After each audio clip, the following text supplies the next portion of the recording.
I'm Nell Payne, the former director of government relations for the Smithsonian and one of the organizers of this symposium. I'm here with Richard Kurin, the Smithsonian's distinguished scholar and ambassador at large, to discuss preserving Julia Child's kitchen.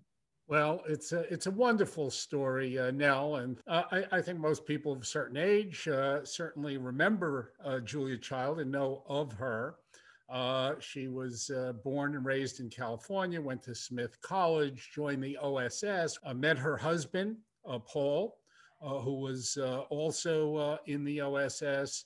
Paul loved French food, and Julia Child was encouraged to learn about French cooking, which she did. She tried out recipes. She ended up doing a best-selling book and ended up bringing French cooking and the joy of cooking and the technique and the expertise of cooking to America in the 1960s. Paul and Julia bought a home in Cambridge, Massachusetts in 1961, and they started crafting that kitchen. Julia was very tall. She was 6'2" or 6'3", and so they had to build the countertops very high to make it effective. And Julia would cook. She'd cook for her family. She called it the kitchen, the heart of her home. But she also cooked for colleagues. It was kind of like a classroom.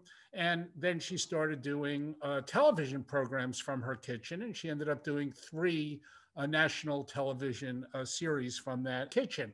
And over the years, they accumulated what you'd kind of call an archaeological dig of kitchen gadgets and implements from the 1940s all the way up to, the turn of the century, as it turned out. The kitchen was adapted because they had to do these TV series.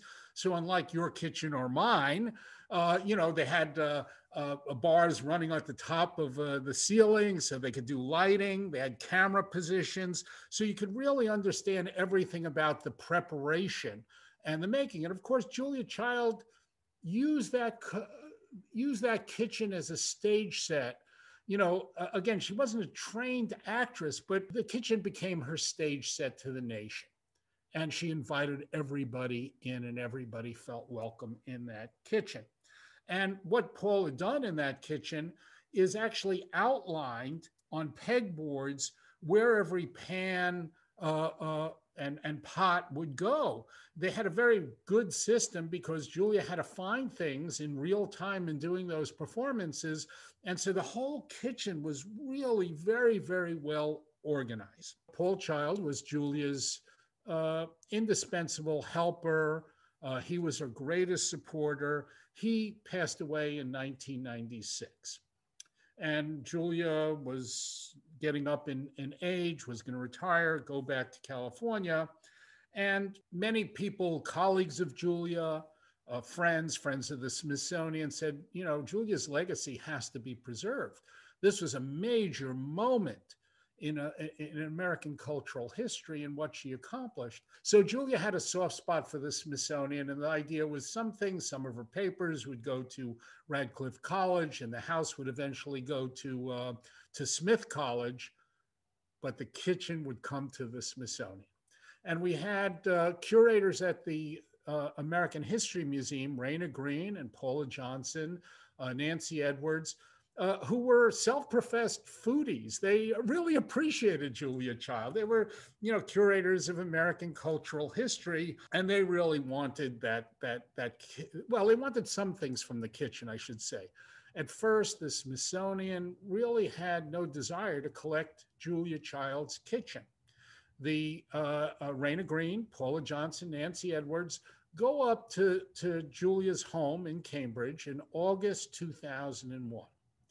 And I think the original intention was to do some documentation and then figure out, okay, what do you want from Julia Child's kitchen?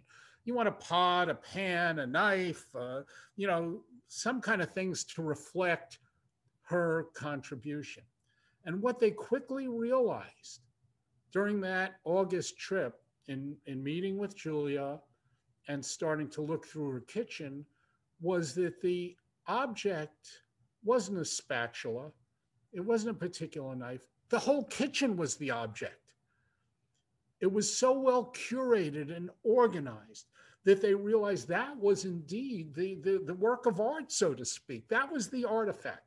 So they arrived at her home, at Julia Child's home in Cambridge, on the morning of September 11th, 2001.